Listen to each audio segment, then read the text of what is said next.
দ্বিতীয় অঙ্কটা বলছে শতকরা 10.5 টাকা হার সুদে 2000 টাকার 5 বছরের সুদ কত। এখানেও দেখেন আমার সুদ নির্ণয় করতে বলছে। সুদ তার অর্থ আয়ের মানটা আপনাকে দরকার। এখন তার সাপেক্ষে কি কি তথ্য আপনার বলা আছে দেখেন স্পষ্টভাবে আমাদের এখানে বলা আছে শতকরা 10.5 টাকা হার। এ কথাটা হলো রেট অফ ইন্টারেস্ট। এই যে আর এর মানটা বলা আছে আমার 10 এখানে 5। এরপরে দেখেন আমাদের এই যে 2000 টাকা, এই টাকাটা ছিল আমার মূলধন।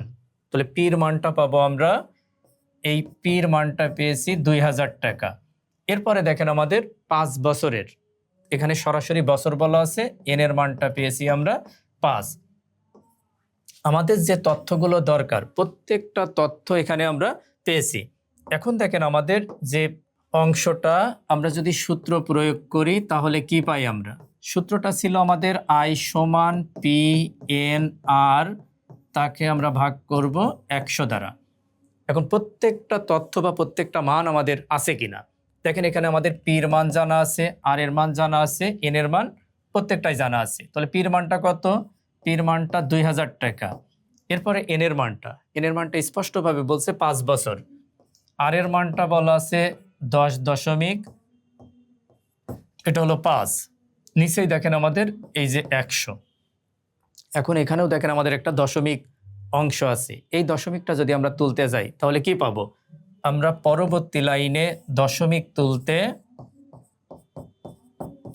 যে পাশে দশমিক থাকে তার বিপরীত পাশে দশমিকের জন্য প্রথমে একটা 1 নিব, আর দশমিকের পরে যতগুলো অঙ্ক থাকবে প্রত্যেকটা অঙ্কের জন্য একটা করে শূন্য নিব। তাহলে একটা অঙ্ক আছে, একটা শূন্য নিলাম।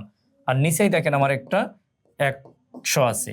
এই যে আমরা এখন এটা কাটাকাটি করতে পারবো। এখন যদি আমরা এটা কাটি তাহলে 1 0 1 0 1 0 1 0, এই 0 এই 0, এটা আমরা কেটে দিলাম।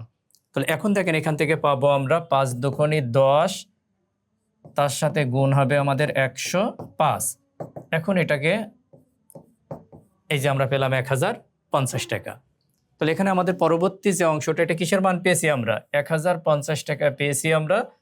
এটা হলো আয়ের মান। আয়টা কি ছিল আমাদের? আয়টাই ছিল আমাদের সুদ বা ইন্টারেস্ট। দেখেন আমাদেরকে সুদের পরিমাণটাই নির্ণয় করতে বলছে, যেটা আমাদের এই খ নম্বর অপশনে রাখা আছে।